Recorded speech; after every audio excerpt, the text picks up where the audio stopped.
አርሰናል እና ማንቸስተር ዩናይትድ የበጋ ዝውውር ጦርነት ጀምረዋል። ብሩኖ ጉማሬስ፣ ጁልማንድ፣ ባሌባ፣ ኒሜቻ፣ አሌክስ ሳንቼዝ እና ብዙ ትልቅ ስም ያላቸው ተጫዋቾች እዚህ ውስጥ አሉ። አርሰናል አዲስ አማካኝ እየፈለገ ነው። ማንቸስተር ዩናይትድ ደግሞ ሙሉ ስኳድ ለመቀየር ተዘጋጅቷል። ይህ ቪዲዮ ውስጥ 11 ትልቅ የዝውውር ዜናዎች አሉ። በእነዚህ ጉዳዮች እንወያያለን። ማን ይመጣል? ማን ይሄዳል?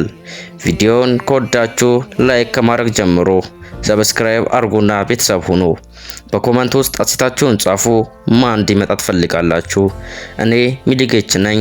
እስከ መጨረሻው ተከታተሉኝ።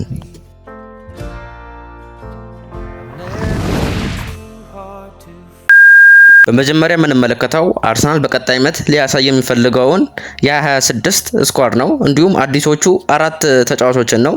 አንደኛው ብሩኖ ጉማሬዝ ይባላል። ሁለተኛው ሞርታን ሂጁብላንድ፣ ሶስተኛው ከዚህ በፊትም የነበረ 22 ዓመት ያገለገለ አሌክስ ሳንቼዝ ነው። አራተኛው ደግሞ ናታኔል ብራውን ይባላል። ወደ መጀመሪያው ተጫዋች ስናልፍ ብሩኖ ጉማሬዝ አርሰናል በ26 የበጋ ዝውውር ጊዜ ውስጥ የኒውካስትል ዩናይትድ ኮከብ አማካኝ ብሩኖ ጉማሬዝ ላይ በጣም ፍላጎት እያሳየ ነው። በተገኘው መረጃ መሰረት አርሰናል ከተጫዋቾቹ ወኪሎች ጋር የመጀመሪያ ውይይቶችን ጀምሯል እና ሚኬል አርቴታ እሱን እንደ ዋና የአማካኝ ኢላማ በግልጽ እያየው ነው። ብሩኖ ጉማሬዝ በኒውካስትል ውስጥ በጣም ከፍተኛ ደረጃ ያለው ተጫዋች ነው። በቦል መቆጣጠር፣ በፓስ ትክክለኛነትና በመከላከል ስራ በጣም ጠንካራ ብቃት ያሳያል። አርሰናል ግን በአሁን ጊዜ በፕሪሚየር ሊግ እና በውድድር ደረጃ ከፍተኛ ደረጃ ለመውጣት ተጨማሪ ኃይል ይፈልጋል። በአማካኝ መስመር ላይም ደግሞ አሪፍ የሆነ አቅም እየፈለገ ይገኛል። ስለዚህ ብሩኖ እንደ ፍጹም መፍትሄ ተመልክቶታል። ነገር ግን ይህ ዝውውር ቀላል አይደለም። ኒውካስል ተጫዋቹን ለመልቀቅ አይፈልግም እና ከፍተኛ ዋጋ ሊጠይቅ ይችላል። እንግዲህ ይህ ዝውውር ቢፈጠር በፕሪሚየር ሊግ ውስጥ ከፍተኛ ትልቅ ተጽዕኖ የሚያመጣ ስም ነው ተብሎ ይታሰባል። ሁለተኛው ስም ደግሞ ሞርታን ሂጁልማንድ ይባላል።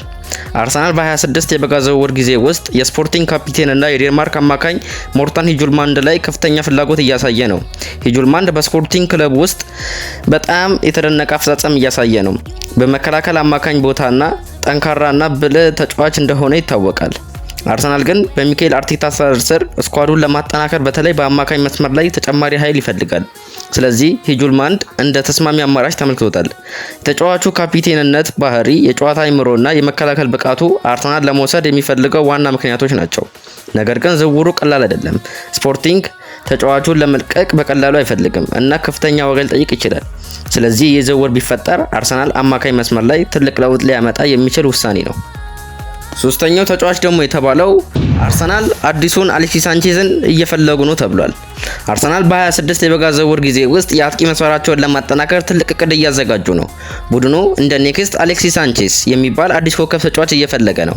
ይህ ዝውውር አንድ ተጫዋች ብቻ ላይ አይቆምም። አርሰናል በፕሪሚየር ሊግ ዋና የውድድር ቡድን ሆኖ ለመቆየት ስኳዱን በሙሉ ለማጠናከር እየሰራ ነው።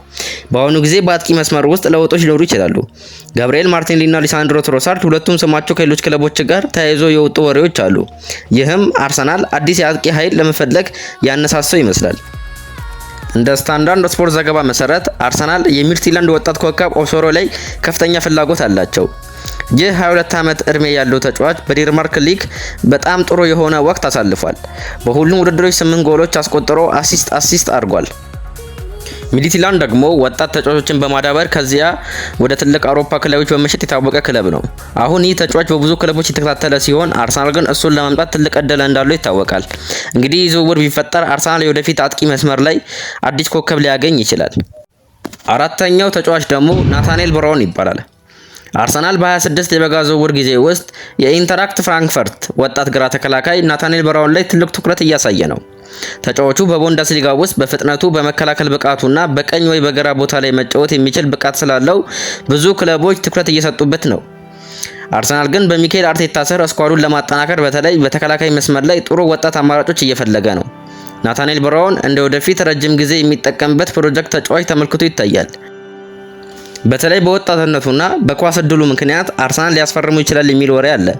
ነገር ግን ይህ ዝውውር ቀላል አይደለም። ባየርን ሙኒክ እና ቼልሲ እንዲሁም ሌሎች ትልቅ ክለቦችም ተጫዋቹን እየተከታተሉ ናቸው። እንግዲህ አርሰናል ይህን ወጣት ከፍተኛ ተስፋ ያለው ተጫዋች ማምጣት ከቻለ የወደፊት መከላከል መስመሩን በጣም ሊያጠናክር ይችላል። አሁን የአርሰናል ዜናዎችን ጨረሰን። በቀጣይ ደግሞ የማንቸስተር ዩናይትድ የዝውውር ወሬዎችን እናያለን። ሰብስክራይብ እያረጋችሁ ወዳጆቼ ማንቸስተር ዩናይትድ በ26 የበጋ ዝውውር ጊዜ ውስጥ ስኳዳቸውን በተለይ በአማካኝ መስመር ለማጠናከር ትልቅ እቅድ እያዘጋጁ ነው። ቡድኑ ከካዝሚሮ መልቀቅ በኋላ አዲስ የመከላከል አማካኞችን እየፈለገ ነው። በአሁኑ ጊዜ ብዙ ትልቅ ስም ያላቸው ተጫዋቾች በሊስቱ ውስጥ አሉ እና ክለቡ በተለይ ከፍተኛ የአማካኝ ኃይል ለመጨመር ይፈልጋል። የመጀመሪያው ተጫዋች ፊሊክስ ኒሜቻ ይባላል። ዩናይትድ የቦሩሲያ ዶርትመንድ አማካኝ ላይ ትኩረት እያሳየ ነው። ተጫዋቹም በአውሮፓ ትልቅ ክለቦች ተከታትለውታል። ሁለተኛው ደግሞ ካርሎ ባሌባ ይባላል። የብራይተን አማካኝ ሲሆን በዩናይትድ ሊኖር የሚችል ትልቅ ኢላማ ነው ተብሏል። ግን ዋጋው አይቀመስም። በ80 ሚሊዮን ዩሮ አካባቢ ሊጠየቅ ይችላል። አራተኛው ደግሞ ማቲያስ ፈርናንዴዝ ነው።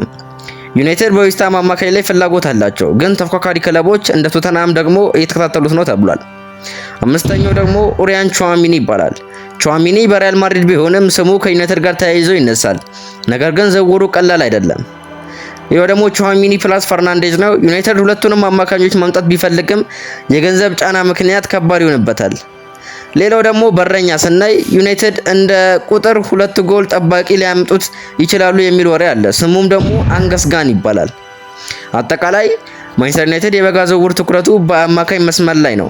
ቢያንስ 1 ወይ 2 ትልቅ ስም ለማምጣት እየሰራ ነው። የመጀመሪያውን ግን ተጫዋች ስንመለከት ኡሪያን ቹዋሚኒ ይባላል። ማንቸስተር ዩናይትድ በ26 የበጋ ዝውውር ጊዜ ውስጥ የሪያል ማድሪድ አማካኝ ኮከብ ኡሪያን ቹዋሚኒ ስም ላይ በድጋሚ ፍላጎት እያሳየ ነው። ቹዋሚኒ በሪያል ማድሪድ ውስጥ በጣም ከፍተኛ ደረጃ ያለው ተጫዋች ሆኖ ቢቆይም በአማካኝ መስመር ላይ የመከላከል ሚና በጣም ጠንካራ ብቃት እያሳየ ነው። ማንቸስተር ዩናይትድ ግን በአዲሱ ፕሮጀክት ስር በአማካኝ መስመር ላይ ትልቅ ለውጥ ለማምጣት እየሰራ ነው። ቡድኑ ከካዝሚሮ እድሜና ቀረጻ ተጫዋችነት ጋር ተያይዞ አዲስ ወጣትና ጠንካራ የመከላከል አማካኝ ይፈልጋል። ቹዋሚኒ በዚህ መስፈርት ውስጥ ፍጹም የሚስማማ ተጫዋች እንደሆነ ይታያል። በቦል ሪካቨሪ፣ ፖዚሽኒንግ እና ፓሲንግ ኤቢሊቲ በጣም ጠንካራ ነው። ነገር ግን ይህ ዝውውር ቀላል አይደለም። ሪያል ማድሪድ ተጫዋቹን እንደ ወደፊት ዋና አማካኝ የተመለከተው ስለሆነ ለመልቀቅ አይፈልግም። እንዲሁም የዝውውሩ ዋጋ በጣም ከፍተኛ ስለሚሆን ማንቸስተር ዩናይትድ ለሌሎች ኢላማዎች በጀት መካፈል ሊገደድ ይችላል። ቹዋሚኒ ወደ ኦልድ ትራፎርድ መምጣት ቢችል የፕሪሚየር ሊግ ውስጥ ትልቅ ስም የሚነካ ዝውውር ይሆናል። ግን አሁን ቀላል እድል አይታይም። ማንቸስተር ዩናይትድ የተመለከተው ሁለተኛ ተጫዋች ደግሞ ካርሎ ባሌባ ይባላል። ማንቸስተር ዩናይትድ በ26 የበጋ ዝውውር ጊዜ ውስጥ የብራይተን ወጣትና በፍጥነት የተገነባ ያለ አማካኝ ካርሎስ ባሌባ ላይ በጣም ከፍተኛ ፍላጎት እያሳየ ነው። ባሌባ በፕሪሚየር ሊግ ውስጥ በብራይተን ሲጫወት በጣም ጠንካራ የተከላካይ አማካኝ ብቃት እያሳየ ነው። በቦል ሪካቨሪ፣ ታክሊንግ እና ትራንዚሽን ፕሌይ በጣም ፈጣንና ብልህ ተጫዋች ነው። ማንቸስተር ዩናይትድ ግን በአማካኝ መስመር ላይ ትልቅ ለውጥ ለማምጣት እየሰራ ነው። ካዝሚሮ እድሜ እየጨመረ ስለሆነና ቡድኑ በአዲስ ኃይል ለመታደስ ስለሚፈልግ ባሌባ እንደ ወደፊት ዋና አማካኝ መፍትሄ ተመልክቶ እየታየ ነው። ብራይተን ግን ተጫዋቹን ለመልቀቅ ቀላል አይሆንም። ክለቡ የወጣት ተጫዋቾችን በማሳደግ ከዚያ በኋላ በከፍተኛ ዋጋ የመሸጥ ታዋቂ ስልት አለው። ስለዚህ ለባሌባ ከፍተኛ ዋጋ ሊጠይቅ ይችላል። የተጫዋቹ ዋጋ በ80 ሚሊዮን ዩሮ አካባቢ ሊደርስ ይችላል። ይህም ማንቸስተር ዩናይትድ ለሌሎች ኢላማዎች በጀት ማስተካከል ሊገደድ ይችላል። ካርሎስ ባሌባ ወደ ኦልድ ትራፎርድ መምጣት ቢችል የዩናይትድ አማካኝ መስመር ላይ ረጅም ጊዜ የሚጠቅም ኃይል ይጨምራል። ግን ዝውውሩ በጣም ከባድና ውድ ነው። ሶስተኛው ተጫዋች ፊሊክስ ኒሜቻ ይባላል። ማንቸስተር ዩናይትድ በ26 የበጋ ዝውውር ውስጥ የቦሩሲያ ዶርትመንድ አማካኝ ፊሊክስ ኒሜቻ ስም ላይ በትልቅ ፍላጎት እያሳየ ነው። ኒሜቻ በዶርትመንድ ውስጥ በተለይ በአማካኝ መስመር ላይ ሁለገብ ተጫዋች ነው። በቦል ኮንትሮል፣ ፓሲንግ ሬንጅ እና አታኪንግ ሰፖርት በጣም ጥሩ ብቃት ያሳያል። ማንቸስተር ዩናይትድ ግን ከአማካኝ መስመር ውስጥ በተጨማሪ ኃይልና ሁለገብ ተጫዋች ለማምጣት እየሰራ ነው። ቡድኑ በተለይ በካዝሚሮ እድሜና በስኳድ ልማት ላይ በመመርመር የወደፊት አማካኝ ኢላማዎችን እያጠና ነው። ኒሜቻ ደግሞ እንደ ቦክስ ቱ ቦክስ ሚድፊልደር የሚሰማ ተጫዋች ስለሆነ በዩናይትድ ስርዓት ውስጥ በቀላሉ ሊገባ የሚችል እንደ አማራጭ ተመልክቶ እየታየ ነው። ነገር ግን ዝውውሩ ቀላል አይደለም። ቦሩሲያ ዶርትመንድ ተጫዋቹን ለመልቀቅ አይፈልግም እና ከፍተኛ ዋጋ ሊጠይቅ ይችላል። እንዲሁም ሌሎች ትልቅ ክለቦች ማንቸስተር ሲቲ፣ ሊቨርፑል፣ ሪያል ማድሪድ እንዲሁም ወዘተ ደግሞ ተጫዋቹን እየተከታተሉ ናቸው። ይህን ውድድሩን የበለጠ ከባድ ያደርገዋል። እንደ አጠቃላይ ስንመለከት ፊሊክስ ኒሜቻ ወደ ኦልድ ትራፎርድ መምጣት ቢችል ለማንቸስተር ዩናይትድ አማካኝ መስመር ብልህነትና ኃይል የሚጨምር የወደፊት ኢንቨስትመንት ይሆናል። ግን ዝውውሩ በጣም ተወዳዳሪ ነው። አራተኛው ተጫዋች ማቲያስ ፈርናንዴዝ ይባላል። ማንቸስተር ዩናይትድ በ26 የበጋ ዝውውር ውስጥ የወጣት አማካኝ ተጫዋቾች ማቲያስ ፈርናንዴዝ ላይ ትኩረት እያሳየ ነው። ፈርናንዴዝ በአማካኝ መስመር ውስጥ ብልህነትና በቦል ፕሮግረሲን የሚታወቅ ተጫዋች ነው። ጨዋታን ከጀርባ ጀምሮ ማዘጋጀትና ፈጣን ሽግግር ማድረግ የሚችል ተጫዋች ነው። ማንቸስተር ዩናይትድ ግን አሁን በአማካኝ መስመር ላይ ትልቅ ለውጥ ለማምጣት እየሰራ ነው። ቡድኑ ወጣትና እድገት ያላቸው ተጫዋቾችን በማምጣት ረጅም ጊዜ የሚቆይ ፕሮጀክት ለመገንባት ይፈልጋል። ማቲያስ ፈርናንዴስ እንደ ፊውቸር ሚድፊልደር ታለንት ተመልክቶ እየታየ ነው። በተለይ በቴክኒካል ኤቢሊቲ እና ታክቲካል ኢንተለጀንስ ምክንያት ለዩናይትድ ስርዓት የሚስማማ ተጫዋች ነው። ነገር ግን ዝውውሩ ቀላል አይደለም። ሌሎች ክለቦችን ተጫዋቹን የተከታተሉ ናቸው እና ዋጋው እንደገና ሊጨምር ይችላል። አጠቃላይ ማቲያስ ፈርናንዴስ ወደ ማንቸስተር ዩናይትድ መምጣት ቢችል የአማካኝ መስመር የወደፊት እቅድ ውስጥ ጠንካራ አካል ሊሆን ይችላል። ሌላው አምስተኛው ተጫዋች አንጋንጋን ይባላል። በረኛ ነው። ማንቸስተር ዩናይትድ በ26 የበጋ ዝውውር ጊዜ ውስጥ የግብ ጠባቂ ክፍላቸውን ለማጠናከር የተመለከቱት ያለው ተጫዋች ነው። በዚህ መካከል የእንግሊዝ ግብ ጠባቂ አንገስ ጋን እንደ ቁጥር 2 አማራጭ ሊታይ የሚችል ስም ሆኗል። ጋን በፕሪሚየር ሊግ እና በእንግሊዝ እግር ኳስ ውስጥ ተሞክሮ ያለው ግብ ጠባቂ ነው። በሾት ስቶፒንግ እና በጎል ላይን ሪያክሽን የሚታወቅ ተጫዋች ነው። ማንቸስተር ዩናይትድ ግን በአንድሬ ኦናና ከፍተኛ ዋና ግብ ጠባቂ ቢኖርም ስኳዱን ለማጠናከር እና በውድድሮች ብዙ አማራጭ ለመኖር ተጨማሪ ተሞክሮ ያለው ቁጥር 2 ግብ ጠባቂ ይፈልጋል። አንገስ ጋን በዚህ ሚና ላይ ተስማሚው አማራጭ ተብሎ እየታየ ነው። በእንግሊዝ ሊግ ተሞክሮ ስላለውና በቡድኑ ውስጥ ሚዛን ለመጠበቅ ስለሚችል ተብሎ ይጠበቃል። ነገር ግን ይህ ዝውውር ከፍተኛ ዋና ውሳኔ አይደለም። ዩናይትድ በግብ ጠባቂ ቦታ ላይ ዋና ትኩረቱ ትልቅ ስም ከሆኑ አማራጮች ጋር ሊሆን ይችላል።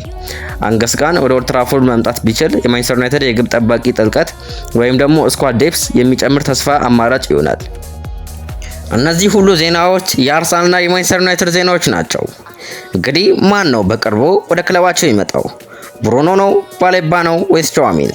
እስቴታችሁን በኮሜንት ውስጥ ጻፉ። ቪዲዮን ከወዳችሁ ላይክ አድርጉ፣ ሰብስክራይብ እና ደውሏን መጫኑ አትርሱ።